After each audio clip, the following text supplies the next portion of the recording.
CPM నేత సామినేని దారుణ హత్య. ఏం జరిగింది?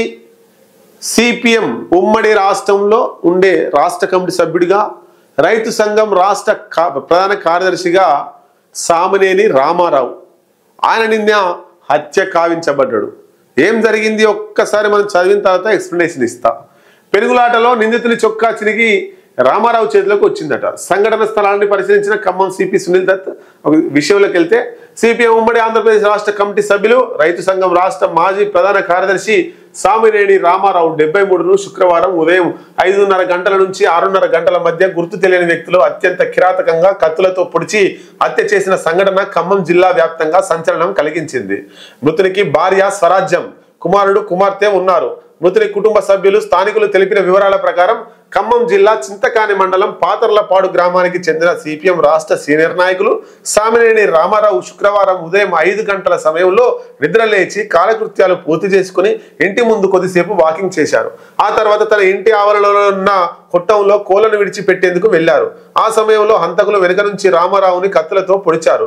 పుట్టపై పొడవడంతో పేగులు బయటకు వచ్చాయి. శరీరంపై సుమారు 8 నుంచి 10 కత్తిపోట్లు ఉన్నాయి. హత్య సమయంలో రామారావుకు హంతకులకు మధ్య జరిగిన పెనుగులాటలో హంతకులకు సంబంధించిన ఓ షర్టు చినిగి రామారావు చేతిలో ఉంది.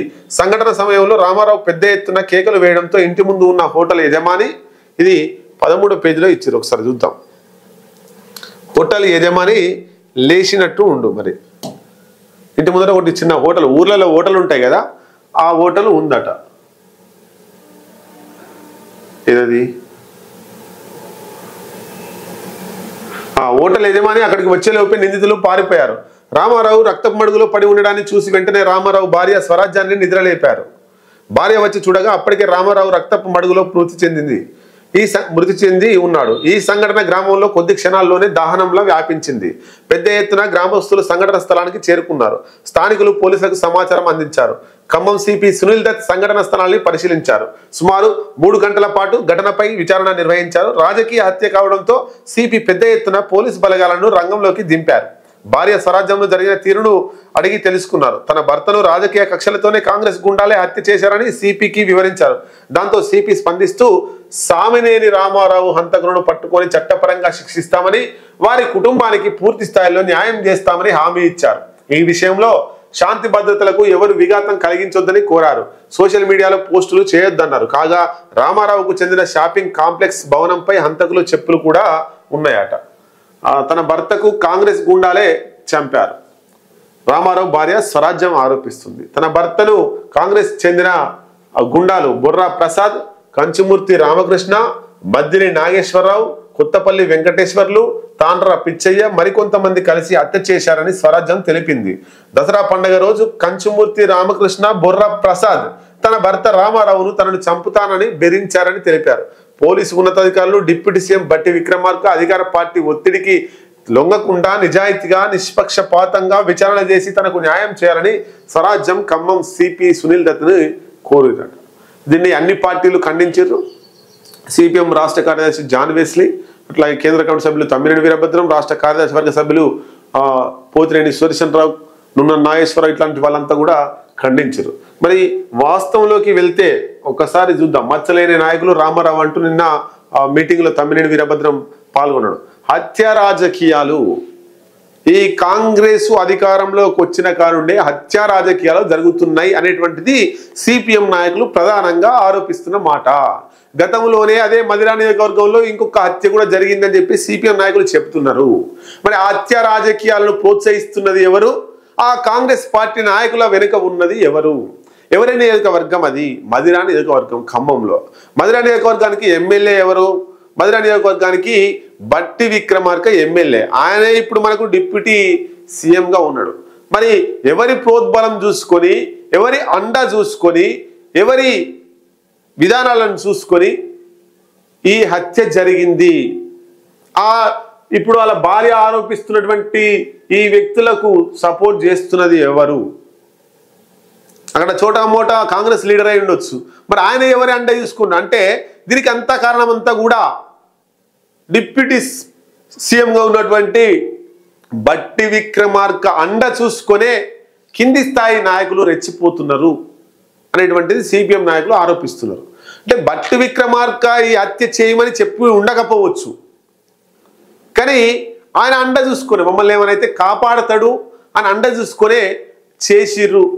కాబట్టి దీని మీద నిష్పక్షపాతంగా కాంగ్రెస్ పార్టీ అని కాకుండా ఎవరి రాజకీయ ఒత్తిడిలకు లొంగకుండా విచారణ చేసి దోషులను శిక్షించాలని సిపిఎం నాయకులు ఆ గ్రామంలో కూడా నా గ్రామంలో విజువల్స్ చూస్తే ఊరు మొత్తం వచ్చి తరలి వచ్చింది అక్కడికి.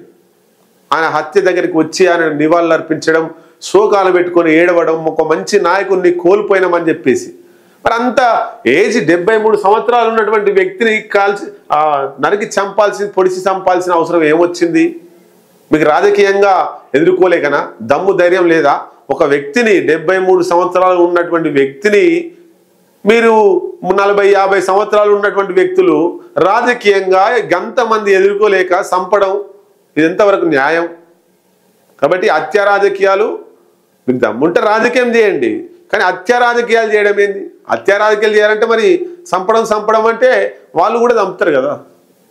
కమ్యూనిస్ట్ పార్టీ సిద్ధాంతం చంపాలని కాదు, చంపాలనే సిద్ధాంతం ఉంటే ఎవరు మిగిలారు. మళ్ళీ కమ్యూనిస్ట్ పార్టీ సిద్ధాంతం చంపడం, నరకడం ఇవన్నీ కాదు, కానీ ఆ సిద్ధాంతాన్ని పెట్టుకుంటే చంపడమే, నరకడమే సిద్ధాంతంగా, హత్య రాజకీయాల సిద్ధాంతంగా సిపిఎం పార్టీ ముందుకు పోతే ఒక్కరు మిగిలారు. మళ్ళా ఎవరైతే టార్గెట్ చేస్తారో ఎవరు కూడా మిగిలరు.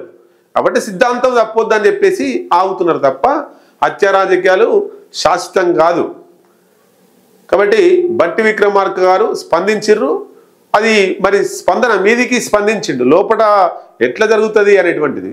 ఒకవేళ ఆ కుటుంబానికి న్యాయం జరగక ఆ రామారావు హత్య కేసులో ఏమన్నా కాంగ్రెస్ పార్టీ ఇన్వాల్వ్ అయ్యి, బట్టి విక్రమార్క ఇన్వాల్వ్ అయ్యి ఏమన్నా తప్పుదోవ పక్కదారి పట్టించేటువంటి ప్రయత్నం ఏమన్నా చేస్తే రాష్ట్రంలో సిపిఎం పార్టీ ఒక్కసారి మళ్ళీ బగ్గుమంటది అనేటువంటిది డిప్యూటీ సీఎం బట్టి విక్రమార్క దృష్టిలో పెట్టుకోవాల్సిన అవసరం ఉంటుంది.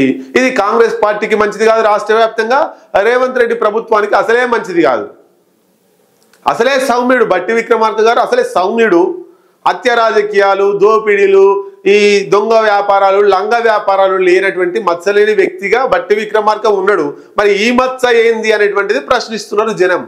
ఇట్లాంటి మచ్చలు లేకుండా ఉండాలి, మీ జీవితంలో మంచి రాజకీయ నాయకుడిగా ఉండాలని మీరు అనుకుంటే ఈ ఎవరైతే హత్యలో పాల్గొన్నారో వాళ్ళను వెంటనే అరెస్ట్ చేసి చట్టపరంగా శిక్షించాల్సిన అవసరం ఉంది. అప్పుడు శిక్షించినప్పుడు మాత్రమే బట్టి విక్రమార్క అనే నీట్ ప్రొఫైల్ అనేటువంటిది రాష్ట్ర ప్రజలు అనుకుంటారు.